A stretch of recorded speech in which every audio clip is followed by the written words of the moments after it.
Olá, internautas! Vamos fazer um bate-papo agora sobre um assunto de extrema importância no mundo atual, não só em Toledo, mas em várias outras cidades, que diz respeito à problemática das drogas, do envolvimento com as drogas, mas principalmente de quem pretende se livrar deste mal. Estamos recebendo na Gazeta de Toledo uma pessoa que faz um trabalho de recuperação, atua em atividades que são desenvolvidas na Fazenda Esperança. A Fazenda Esperança já existe há 18 anos em nossa cidade, é conhecida no Brasil todo, internacionalmente, inclusive, e vamos conhecer agora um pouquinho do método utilizado para a recuperação, tratamento dos jovens e das pessoas que buscam ajuda, que buscam auxílio para se recuperar e se livrar das drogas. Aqui ao meu lado, seu Saad Zogueibe, sobrinho. Isso mesmo, se acertou. Muito bem. Então, seja bem-vindo aqui à Gazeta de Toledo. Muito obrigado. Bom, eu também, é a primeira vez que faço uma entrevista assim com internautas. Estou procurando me atualizar nesses meios modernos, mas não estava esperando essa ocasião. Como o meu amigo Fernando colocou muito bem, né? Contextualizou muito bem a questão da dependência. Eu sou membro do movimento dos focolares, é um movimento católico que é aprovado pela Igreja, que se tornou conhecido pelo chamado carisma da unidade, né? Que a fundadora Chiara Lubich, num determinado contexto, né, colheu essa inspiração para esse tempo, nosso tempo, né? O apelo que Jesus fez ao Pai, Pai, que todos sejam um como nós, eu e tu somos um. Isto é um pedido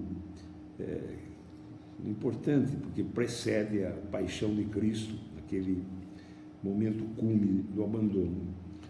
E essa palavra unidade quer, no tempo de hoje, ser uma resposta para os grandes desafios, né, que a sociedade vive, de grandes fraturas, grandes divisões, grandes dilemas.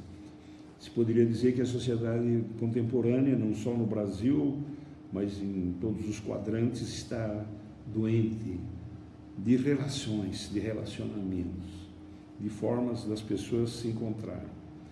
Evidentemente, se trata de uma espiritualidade, uma proposta profética para esses tempos, que tem necessidade, tem fome de unidade, de concórdia, mas está vivendo uma dilaceração tremenda.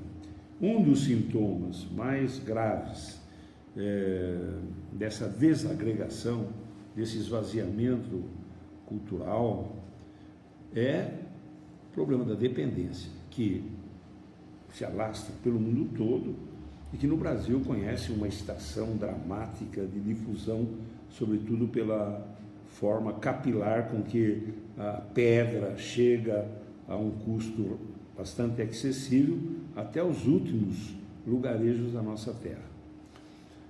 A questão é conhecida, não é preciso fazer grandes elucidações.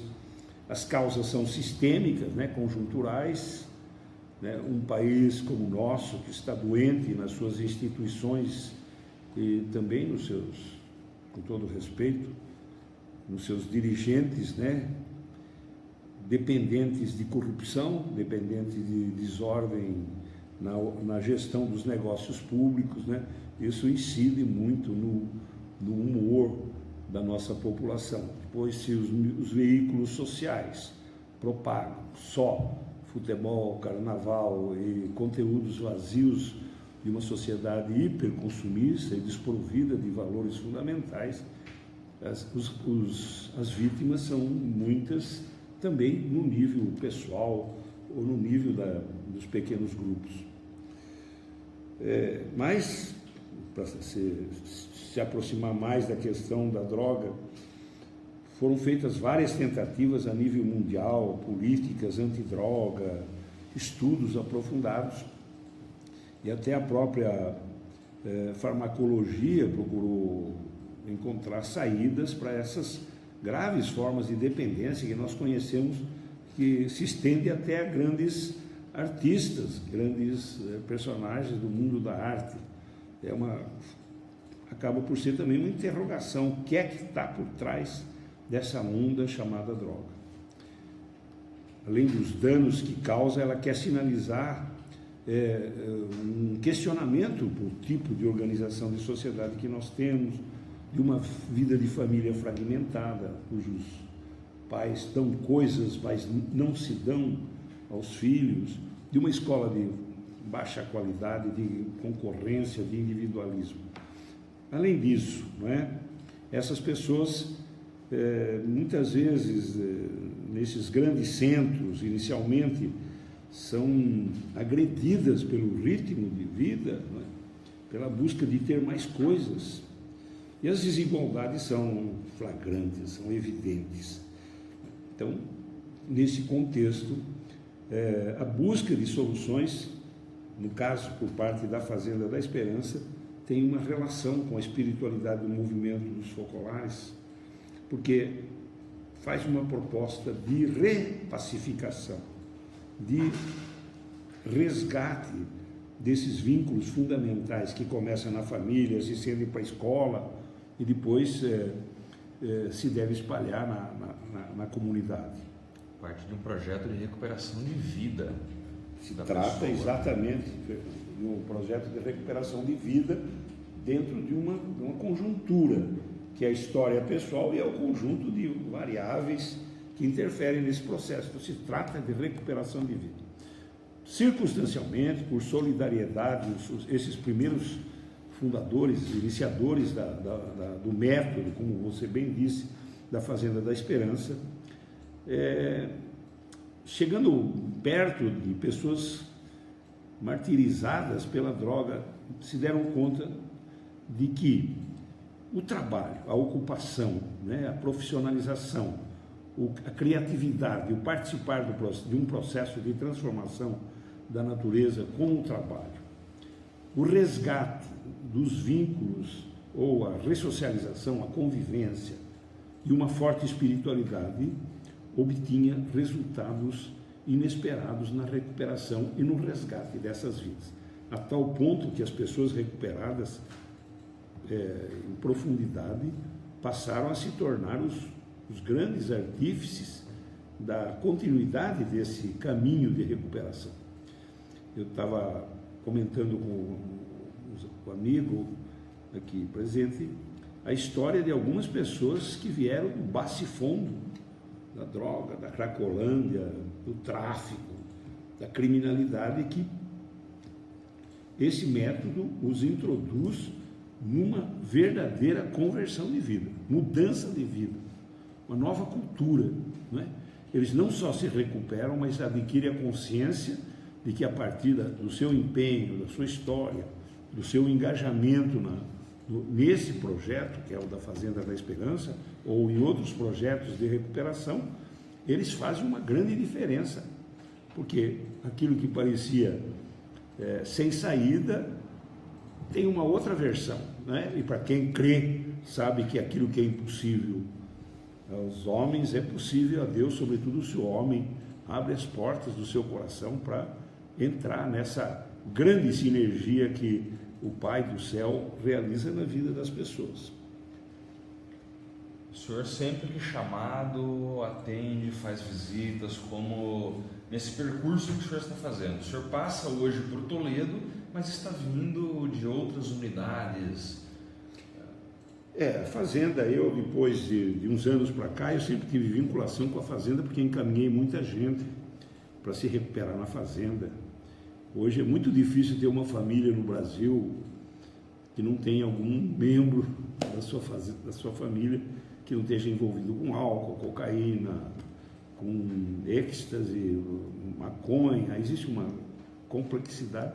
O fato é que todos têm história. Então, tendo encaminhado muita gente e tendo verificado os bons resultados naqueles que perseveram no método, certo ponto da minha história pessoal, né, estando livre de outras ocupações que eu tive até então, eu me coloquei à disposição da fazenda para colaborar no processo nesse método. Mas eu gosto de acrescentar sempre um episódio muito engraçado, porque o pessoal, quando eu vou visitar todas essas fazendas, me perguntam: o senhor é um dependente, foi um dependente de algum aditivo químico?